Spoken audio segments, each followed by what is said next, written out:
If the lac operon is all about how to turn genes on, the trp operon tells us how to turn genes off. Hi, I'm Miss Parrott, and in this video, we're going to be looking at the Trp Operon structure. This is the first in a set of 3 videos that's going to go over the structure, the function, and how you're going to see the Trp Operon tested on the AP Bio exam. So let's get into it.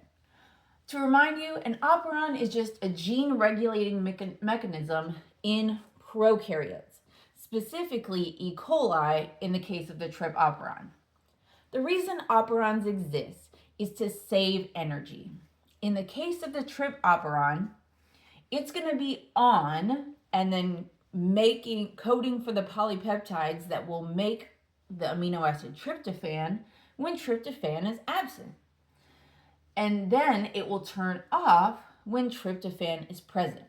Now, since these are E. coli bacteria, their environment is our guts and the guts of other animals. So tryptophan is an amino acid, and it's going to be present in their environment after we have eaten something with protein, specifically a tryptophan-rich food like chicken, turkey, pumpkin seeds, dairy.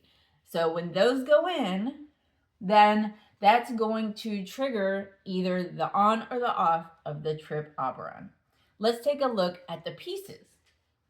All operons start with a promoter, an operator, and these are non-coding portions of DNA, but they're important landing sites for key enzymes that are involved in transcription. And then you have your structural genes. These are your coding DNA. The Trp operon has 5 different structural genes that are going to code for 5 polypeptides. Those polypeptides are going to work together then to actually build the amino acid tryptophan. Let's look at the promoter. The promoter is the first non-coding region of DNA in the Trp operon. This is the place where RNA polymerase, our enzyme that does the transcription, will bind. You can think of it as like the starting line for transcription. But just like any race, just because you're at the starting line doesn't mean you can go. And that's where the operator comes in. The operator is the next non-coding section of DNA. It's like an on-off switch. And the reason I underlined O here, on-off operator, is that can be a little memory mnemonic device to help you remember what's the function of the operator. So this is where the repressor, which we'll get into a little bit later, the repressor binds on the operator. If the repressor is present, the RNA polymerase, even though it binds to the promoter, it can't go past the repressor protein. So transcription, and then therefore translation, will not occur. But if the repressor is off, then transcription and translation can occur. It acts like a gate. And again, if the repressor is absent, like this, then our operon is on. We're transcribing, we're translating, we're making polypeptides so that we can make tryptophan. If the repressor is present, right, then we're not coding for these, tryptophan's not being made, and we're saving energy. Next, let's take a look at the structural genes. There are 5 structural genes, trpE, D, C, B, and A. These do code for polypeptides. But instead of 5 separate mRNA transcripts, because we're in an operon, we have 5 coding genes, but we're just going to make one giant mRNA transcript. Then 5 different ribosomes are going to hop on that mRNA transcript and start to translate it into the polypeptides needed to build tryptophan. Why are we making tryptophan in the first place? So I have to remind us that AP Bio is so much about proteins, because proteins are like the construction workers of your whole body.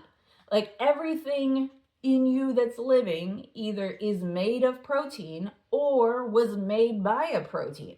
So you've got to have tryptophan to make proteins, and you got to have proteins to do all the jobs in your cells.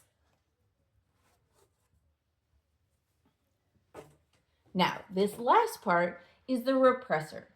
The repressor is not a part of the operon itself. The operon is made purely of DNA. The repressor is a protein. Now, it's a protein that's coded for by another promoter and gene farther upstream. But the repressor protein is going to, when tryptophan is present, so again, this is when we have eaten some foods that have tryptophan, it is going to attach, and I'll get deeper into this in the next video. Tryptophan is going to attach to the repressor, allowing it to attach to the operator. And then it will block RNA polymerase, because if your guts are full of tryptophan you just ate, it's a waste of energy for your cells to be making more. Now, all these operons are complicated mechanisms. So if this feels confusing for you, that's okay. You're just at the beginning stage. This video is about understanding the pieces. Next video, we're going to get into the can-do, the function, and so how it actually works, what is happening in the system that turns the genes on and off. And then the final video is going to be how we see these types of questions on the exam. So keep a growth mindset. Know that if you keep practicing AP style practice, that you will be totally ready for the AP Bio exam. If you felt like this video was helpful, please give it a like. Subscribe to my channel to get the other 3 gene expression videos, along with all of my AP Bio exam skills, all of my AP Bio Equations Explained series, and so much more, all my unit reviews. Leave a comment, a question, or an emoji down below. And if you're a teacher or a student, you can check out my resources for AP Biology on Teachers Pay Teachers at Know and Grow with Gnomes. Keep learning, keep growing, and we'll see you next time.